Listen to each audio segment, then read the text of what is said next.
आज की video pressure switches के बारे में कि HVAC सिस्टम में ये स्विचेस कहाँ कहाँ इस्तेमाल होते हैं और इनको हम कैसे एडजस्ट कर सकते हैं। तो ये मेरे पास जो स्विच है ये आप देख सकते हैं, ये है डेनफॉस का हाई प्रेशर स्विच कंट्रोल है। इसकी जो मेन रेंज है वो 8 से 35 बार है और जो डिफरेंशियल है इसकी 1.8 से 6 बार है। कनेक्शन टाइप इसके 1/4 फ्लेयर हैं और ये ऑटो रीसेट है। तो इसको खोल लेते हैं। इसमें आपको ये एक प्रेशर स्विच मिलता है और ये इसका मैनुअल है। ये इसका एक मैनुअल है, इसमें देख लें आप। तो इसमें ये मेरे ख्याल में जनरल सा है, इसमें डिफरेंट प्रेशर स्विचेस की आपको ये डिटेल है वो दी हुई है। देखें रेफ्रिजरेंट के हिसाब से डिफरेंट प्रेशर स्विचेस हैं, लेकिन इनका जो वर्किंग प्रिंसिपल है और इनकी माउंटिंग वगैरह वो सारी तकरीबन सेम ही होती है। तो हम प्रेशर स्विच को देखते हैं। ये देखें यहाँ पे इसकी मेन रेंज है, ये देखें PSI और बार दोनों में दी हुई है। 100 से 465 PSI और 8 से 32 बार है। और ये डिफरेंशियल है 6 बार तक है, 2 से 6। और जो PSI में है वो 30 से 85 PSI है। ये इसकी डिफरेंशियल की सेटिंग है और ये यहाँ से मेन इसकी रेंज की सेटिंग करेंगे आप। ठीक है, ये एक लॉक सा दिया हुआ है, यहाँ पे स्क्रू होता है, इसके नहीं है। तो सबसे पहले यहाँ से इसको हम खोल देंगे, कवर इसका उतर जाएगा ऊपर से।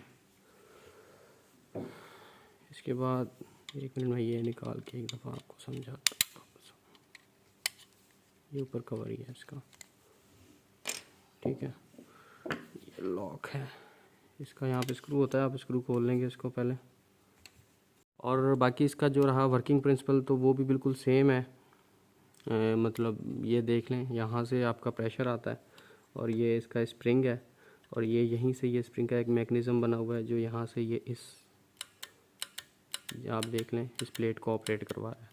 और बेसिकली यही प्लेट जो है आपके इन कॉन्टैक्ट्स को कंट्रोल कर रही है और ओपन और क्लोज़ कर रही है। तो ये आपको ये देखें, ये डिफरेंशियल है।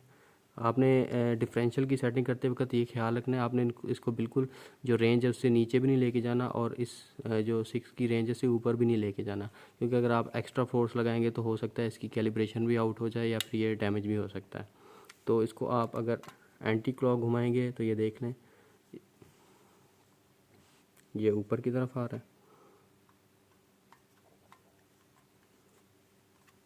और ये भी बिल्कुल इसी तरह ही है। ये देखें क्लॉकवाइज घुमा रहे हैं तो ये नीचे की तरफ जा रहा है। इस सिस्टम में आपको 2 जगह पे मिलेगा ज़्यादातर। एक तो HP स्विच, मतलब हाई प्रेशर साइड पे कट ऑफ करवाने के लिए, और दूसरा इसको आप एज ए कंडेंसर फैन की जो मोटर है उसको कंट्रोल करने के लिए भी आप इसको इस्तेमाल कर सकते हैं।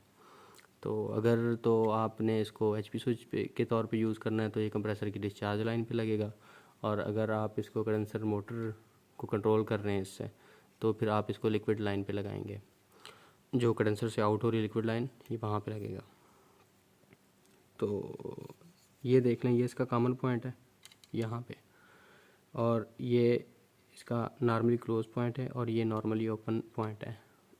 SPDT पॉइंट्स हैं इसके, सिंगल पोल डबल थ्रो। यानी आप अगर इसको HP स्विच यूज़ करते हैं तो आपकी जो मेन आ रही है कंट्रोल वो यहाँ पे आ जाएगी, ठीक है। तो अभी ये देखें ये नॉर्मल पोजीशन में है, ठीक है। अब इसकी सेटिंग अगर देख लें आप तो मेन जो है इसकी वो तकरीबन इस पे 100 PSI पे सेट है, यानी अभी इसमें प्रेशर नहीं है।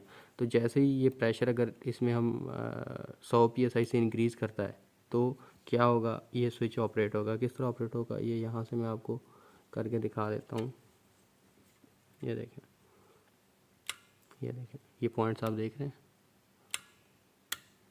तो जैसे प्रेशर इंक्रीज़ होगा ये जो पॉइंट नीचे की तरफ मिला होता है, यानी हमारा सिस्टम चल रहा था, तो जैसे ही प्रेशर इंक्रीज़ हुआ तो ये स्विच ऑपरेट होगा। जैसे ऑपरेट हुआ तो क्या हुआ, ये वाला पॉइंट ओपन हो गया और ये वाला क्लोज़ हो गया।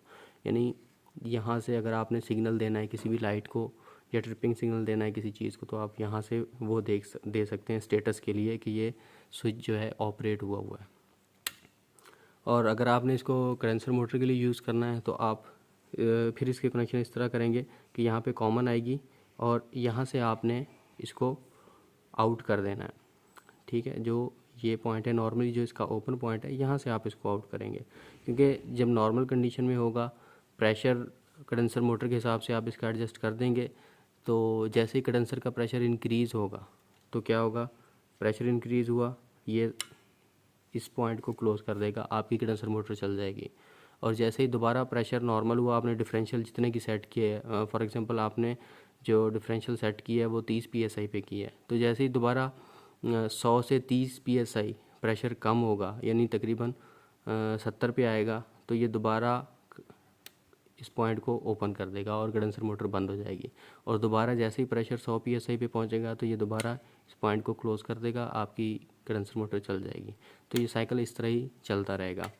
बेसिकली इसकी सेटिंग इस तरह की जाती है कि इसकी जो डिफरेंशियल की रेंज है वो मैक्सिमम रखी जाए, जितनी आप रख सकते हैं, क्योंकि इसके जितने ज़्यादा साइकिल्स होंगे उतनी इसकी लाइफ कम होगी और ये जल्दी ख़राब होगा और आपका इक्विपमेंट भी डैमेज हो सकता है।